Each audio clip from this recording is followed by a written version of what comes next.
How to rename your email account in DirectAdmin. We assume you have already logged into your DirectAdmin account.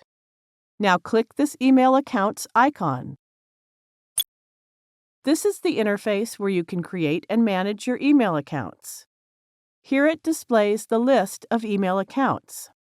Click the plus sign for the corresponding email account you want to rename.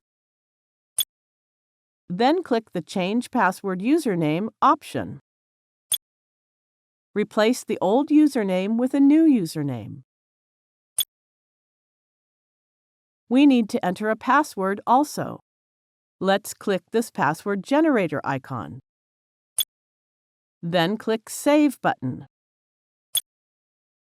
Now copy and save the new username and password.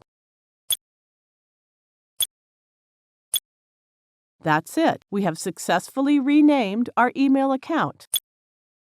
Thank you for watching.